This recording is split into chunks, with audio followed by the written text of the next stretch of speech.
इस बीच बुलेटिन में एक बड़ी खबर मिल रही है। आपको बता दें, इस वक्त जो खबर मिल रही है वो ये है कि नरोत्तम मिश्रा को घेरने की तैयारी से जुड़ी ये खबर है। ई टेंडर मामले में हो सकता है मामला दर्ज। ई टेंडरिंग मामले में नरोत्तम मिश्रा को घेरने की तैयारी हो रही है, मामला दर्ज हो सकता है उन पर। बीजेपी के पूर्व मंत्री रहे हैं नरोत्तम मिश्रा। ई टेंडर मामले में मामला दर्ज हो सकता है।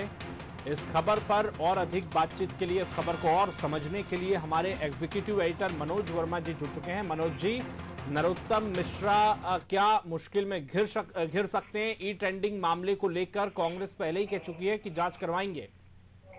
देखिए, निश्चित रूप से ई टेंडरिंग घोटाले की जिस तरीके से जांच चल रही है, कई सारी कंपनियों के डायरेक्टर इन दिनों जेल में हैं। नरोत्तम मिश्रा जब मंत्री थे तो उनके जो दो सहयोगी हैं उनसे ईओडब्ल्यू लगातार पूछताछ करती रही है। पिछले दिनों लगभग 8 दिन तक उनसे लगातार पूछताछ की गई थी, जिसमें उन्होंने साफ तौर पर कई सारी चीजों का खुलासा किया। इसके बाद उनको ढील दे दी गई थी।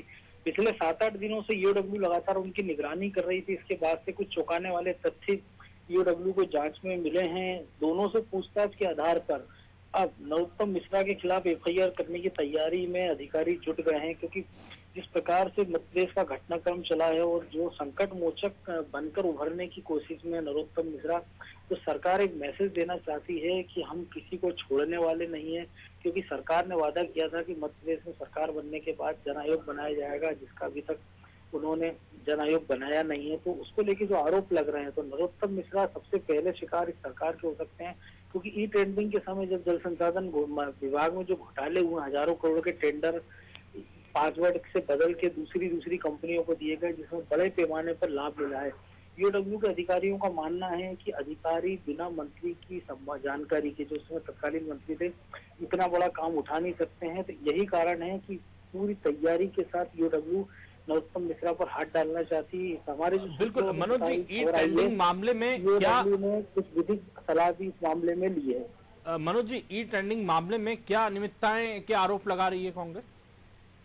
देखिए, ई टेंडरिंग में हुआ ये था कि मध्य प्रदेश में जितने ठेके होते थे, ई टेंडरिंग होती थी। जिस कंपनी को ई टेंडरिंग का जिन्होंने पासवर्ड बनाया, साइट बनाई थी, वहां पे कुछ अफसरों ने नीचे स्तर पर मिली भगत कर ली थी। तो होता यह था कि जो कंपनी टेंडर करती थी, बाद में अधिकारी किसी और कंपनी से मिली भगत करके उस टेंडर को ओपन कर लेते थे और उससे कम रेट भर देते थे। जिससे होता यह था कि जो सबसे बिलो रेट वाली कंपनी थी उसको टेंडर मिल जाते थे और इसमें हजारों करोड़ रुपए का घोटाला कांग्रेस आरोप लगाती रही है। लगभग अभी जो प्रारंभिक जांच हुई है उसमें एक कंपनी के 5 से 6 डायरेक्टर भी इन दिनों जेल में हैं। कई सारे अधिकारियों पर गाज गिरना है। कुछ अधिकारियों के बैंक खातों की जांच हुई है, जिसमें पता ही लगा कि ई टेंडरिंग घोटाले में शामिल कंपनी की ओर से उन अधिकारी के रिश्तेदारों के खाते में 10 लाख रुपए तक का नगद ट्रांजैक्शन हुआ है। ऐसे कई सारे मामले ईओडब्ल्यू की जांच में आए हैं। यही इसी में से एक मामला नरोत्तम मिश्रा का है और इस मामले में विधिक सलाह, जैसे मैंने बताया, कि ईओडब्ल्यू ने ली और संभवतः 1-2 दिन में ईओडब्ल्यू कोई बड़ी कार्रवाई इस मामले में कर सकती है।